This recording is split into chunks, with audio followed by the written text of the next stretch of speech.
เมื่อสงคราปอกในคาติมาในนำปันตุ่มใจการในกองไทยคณะว่ามันมีตุ่มไหลพองยอกก้นใจกองไทยเขากำนำเขาเอาตุ่มไหลไทยแคบหางกำนำในคณะอันตั้งสดฝากอ้อยก็เขาเต็ก Subscribe เป็นพองคณะหนังเฮอเตมีแห้งใจตั้งแต่เฮ็ดวิดีโอออกมาแทงคณะ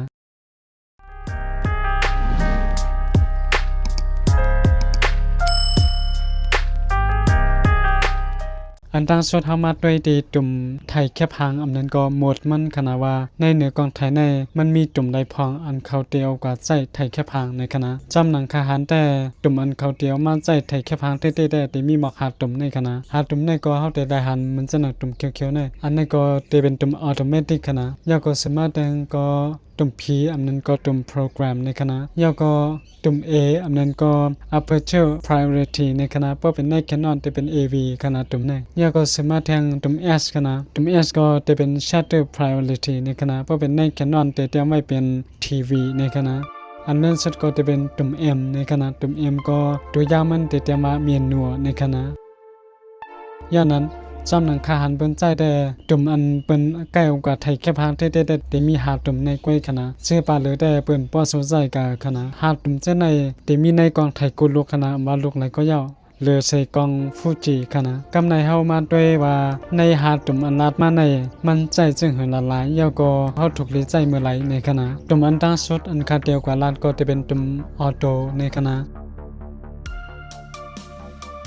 ตุ่มออโตเมติกในจำหนังสือมันมีไว้นั่นขณะออโตเมติกก็กองไทยมันได้เหตุการณ์ออโตเมติกขณะมาลองใจการมันว่าจะไหนเฮาได้เด็กขึ้นเด็กลงสั่งไหลเสมียวขณะย้อนนั้นประวัติตุ่มในบ่ไหนมันได้แลบจนตาเมื่อเฮาไทยตาโหลแนดนั่นขณะมันจะหนังเฮาหันกวนมาว่าเฮาเคยเปิดกองไทยเยาก็ให้มันแถไหลกำเหลวเยาก็ใครไม่ใจลองตั้งรับเสียงตั้งแรงแคบหางบ่ไหนเฮาก็มาใจตุ่มออโตเมติกไหลคณะเหมือนจะนะเฮามาจำเด็กปั่นด้วยในคณะเฮาได้หันว่ามันขึ้นสั่งเสียมียวคณะลองชับชัตเตอร์มันว่าแอปสต็อปมันว่า ISO มันว่ามันขึ้นสั่งเสียมียวคณะยันแปลว่ามันแรงต่างหือก็กองไทยมันได้เหตุการณ์หมดก้อยคณะย้อนนั้นเพราะว่าเป็นในตุ่มออโตเมติกในห้อมจางขึ้นสั่งไหลเสียมียวคณะเฮามีปุ่นพรเยิงเยาก็ไถมียวเหลวก้อยคณะย้อนนั้นอันในก็จะเป็นลองตุ่มออโตเมติกคณะ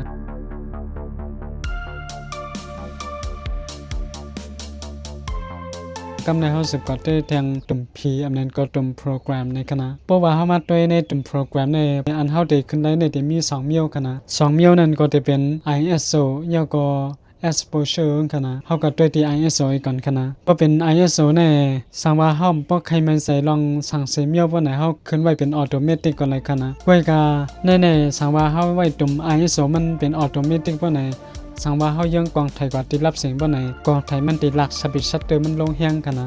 สังว่าชัดปิชัตเตอร์มันลงเต็มบ่ไหนแค่พางอันเฮาไทยก็มันติเว้าขนาดมันติมี motion blur ในขนาดอันนั้นเฮาก็ถูกเลยฟังอีกนึงสังว่าเฮากูกองไทยมันหลักชัดปิชัตเตอร์มันลงกว่าเต็มอาลาบ่ไหนก็เฮาขึ้นลงจำหนังกลางใจเฮาใครเปลี่ยนนั่นกวยขนาดอย่างนั้นลอง ISO ในเฮาใครขึ้นลงหางกวยเฮาก็ไล่อันนั้นก็ป้อมใครสู้อยู่สังก็เฮาไว้เป็นออโตเมติกก็ไล่ขนาดกวยกาลองแอปสต็อปเฮาก็ขึ้นไล่ลองชัดปิชัตเตอร์เฮาก็ขึ้นไล่อย่างนั้นแลสังว่าเฮาไว้เป็นออโตเมติกก็กองไทยมันได้ขึ้นลงแฮงก็จำเป็นได้ขนาดอย่างนั้นเพราะว่าใจตุ่มในเยาก็แค่ให้แค่พางอันเฮาไถมานั้นให้มันเว้าหลังพวกนั้นมันสิเฮ็ดจังนั้นนำไรขนาดในตุ่มใน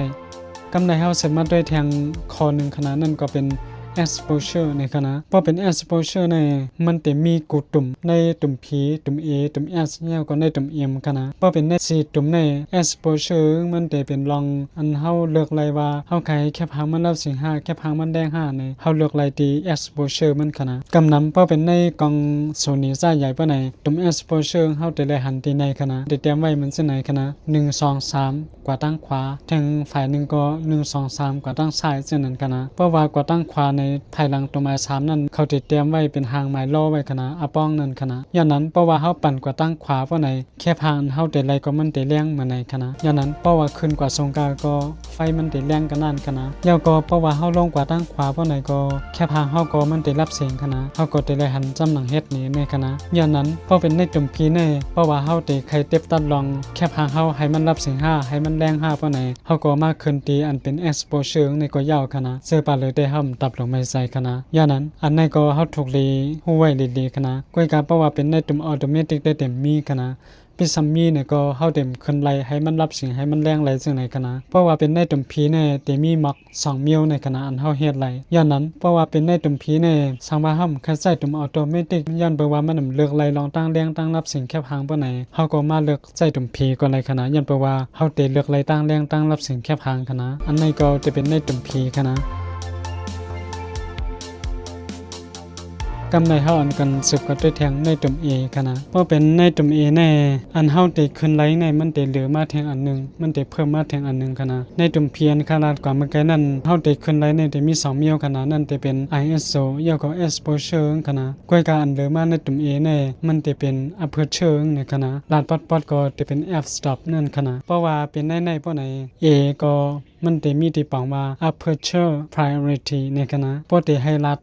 ตัวแก็บตุ่มในก็มันได้เรียบต้นตาก้นอันที่เอากว่าไทย portrait ในคณะไทยให้มันเว้าหลังนั่นคณะยันเพราะว่าได้ตุ่มในเฮาได้กุมกำไรลอง f stop คณะอันเฮากุมกำไรนั่นได้เป็น speed shutter คณะเฮามาซ้ำขึ้นโดย ISO อันนั้นก็เสียมยมๆคณะเพราะว่าเฮาขึ้นกว่าเพราะไหนเฮาได้หัน speed shutter มันหลายซ้ำคณะเต็มป้อหันคณะค่าได้ขึ้นในลอง f stop คณะเพราะว่าค่าปั่นตีในเพราะไหนเฮาได้หัน speed shutter ขึ้นลงหังกวยมันคณะ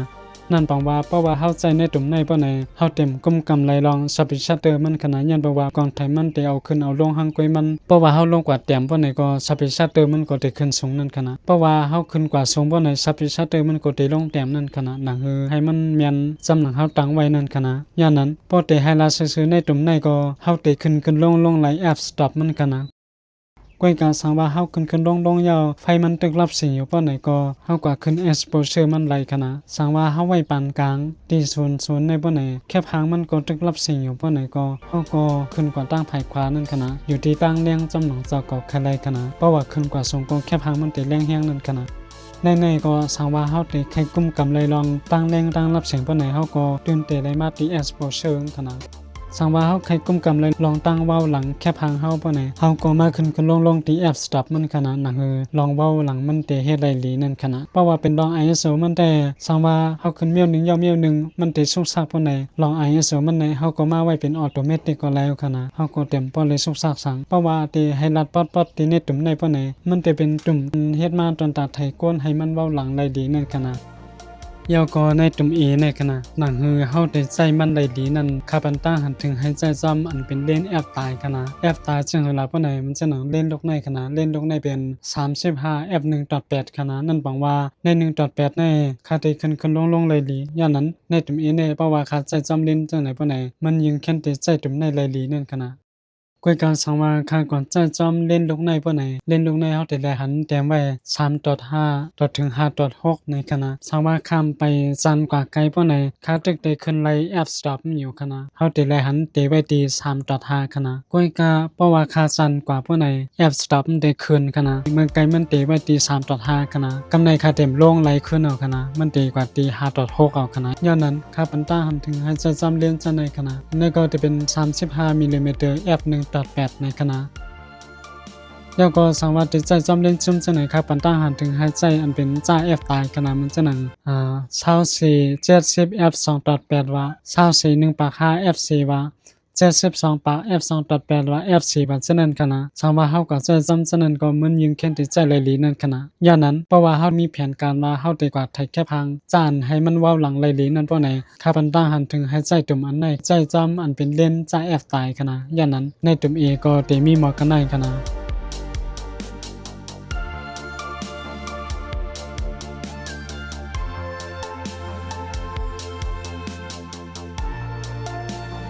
กำในเฮาอันกัน10กว่าด้วยแทงตีตุ่ม S ขนาดตีตุ่ม S ในลองอันเฮาได้ขึ้นลงเลยก็มันเตรียมป้อเปิงหังกันตั้งตุ่ม A มันกันได้ขนาดกวยกาเฮาได้ขึ้นเลยซับอีชัตเตอร์มันขนาดลอง F stop ได้เฮาเต็มขึ้นแล้วขนาดยันแปลว่า F stop นั้นกองไทยมันได้ขึ้นลงหางกวยมันขนาดย่านนั้น ที่ในตุ่มในอันเฮาเตขึ้นได้เนี่ยก็จะเป็น ISO exposure ยาวก็ shutter shutter มันขนาด ISO ในอยู่ที่เฮาก็ขนาดสังว่าเฮาบ่แค่สุดซ้ำ ISO บ่ไหนเฮาก็ปล่อยไว้เป็นออโตเมติกก็ไล่ขนาดเพราะเป็น long exposure มันได้ก็จะเป็นตีนแตบตัดเป็นตั้งแรงตั้งรับเสียงแค่พางเฮาขนาดมันก็จะเหมือนกันตั้งใน2ตุ่มอันรัดมาเมื่อกี้นั่นขนาดกำในเฮากว่าด้วยเตียนเป็นรองใหญ่มันขนาดนั่นก็จะเป็นตีขึ้นลง shutter shutter มันขนาด shutter shutter ในสำหนังมันแต้มไว้นั่นขนาดพอที่ให้รัดตัวปอดมันก็ตัวแตบตัดลองตั้งไว้ตั้งเทิงแค่พางเฮานั่นขนาดสังว่าเฮาใครไทยแค่พางไวไหลยาวก็แค่พางนั่นแจงกูแค่พางเพราะไหนเฮาก็มาขึ้นลงอันเป็น shutter shutter มันขนาดย้อนเพราะว่า shutter shutter เนี่ยสังว่าเฮาลงแต้มแห้งหนาป่นเพราะไหนเพราะว่าเฮาไทยเอามือเฮาสั่นแค่พางมันก็ได้ว้าวเหมือนในขนาดจากนั้นก็จะเป็นพ่อนไห้ลองอันใจ shutter shutter มันแต้มขนาดเพราะว่าตีเลือกใจตุ่มในเพราะไหนมันตีเล็บอันเฮาเตกว่าไทยเกี่ยวกับเลยลองตั้งไว้ขนาดลองตั้งไว้จังหลับเพราะไหนมันจะนังเฮาไทยนกวินว่าอันนั้นก็เป็นแค่เข็งโลดกันว่าเจ้านั้นขนาดนั้นคือมันตีไทยไล่ไว้นั่นขนาดสั่งเฮาวันว่าเฮาเตกว่าไทยอันเกี่ยวกับเลยลองตั้งไว้เป็นใหญ่ก็เฮามาใส่ตีอันเป็นตุ่ม shutter shutter หมดแอดในขนาดเพราะเป็นในหมดแอดในแต่มีหมอกกันได้ขนาดกำในเฮากว่าตีตุ่มอันกูลองขนาดใครว่าตุ่มกูลองย่านเพราะว่าเฮาตีไรขึ้นลงหังกล้วยเฮาหมดขนาดนั่นก็จะเป็นตุ่มแอมในขนาดตุ่มแอมในตัวยาวมันตีแต่ไม่ว่าเมียนนัวในขนาดย่านเพราะว่าในเมียนนัวในเฮาตีขึ้นไรหมดขนาดหรือ say exposure อันลาดมานั่นขนาดเฮามาตัวที่ลอง ISO ได้ตั้ง exposure ให้ก่อนขนาดลอง ISO เนี่ยสังว่าเฮาบ่แค่สุสักพอในเฮาก็ไว้เป็นออโตเมติกก็แล้วขนาดยาวก็บ่สามารถแทนเปลี่ยนเป็น exposure มันพอไหน exposure ในมันสิเฮ็ดการแตกต่างอีกนึงขนาดสังว่าเฮาตั้งไว้ ISO มันเป็นออโต้พอไหนเฮาก็ขึ้นลงไล่ exposure มันขนาดก้อยกาสังว่าค่าขึ้นลง ISO หังก้อยค่าพอไหนที่อันเป็น exposure เนี่ยมันตีนี้ตั้งแรงตั้งรับสิ่งค่าก้อยขนาดนั่นแปลว่าค่าจางขึ้นจางลงสังไรขนาดตุ่ม exposure มันก็เต็มเหตุการณ์มันเตปิกลองใจการกว่าเป็ดกำเดียวขนาดเฮาก็จะได้หันมาในขนาดเฮามาตัวเปิงแตกมันขนาดค่าตั้งไว้เป็น ISO มันเป็นเมียนนัวขนาดสังว่าค่ากว่าลง shutter shutter อันนั้นก็ค่ากว่าขึ้น shutter shutter มันพอไหนแค่พางค่าก็มันได้หันรับสิ่งขึ้นกว่าจังไหนขนาดสังว่าค่าขึ้นลงอันเป็น f stop มันเฮาก็ได้หันมันแรงรับสิ่งสำหรับค่าขึ้นลงนั่นขนาดย้อนนั้นสังว่าเฮามาใช้ในตุ่ม M บ่ไหนเฮาก็ได้รอดแล้วอีกนึงขนาดย้อนไปว่าเฮาได้ขึ้นลงหลายหมดขนาดว่าเป็น shutter shutter มัน f stop มัน ISO มันว่าจังนั้นแล้วก็ exposure มันได้ก็อยู่ที่ว่าเฮาตั้งไว้ ISO มันเป็นออโต้5เมนูในก้อยขนาด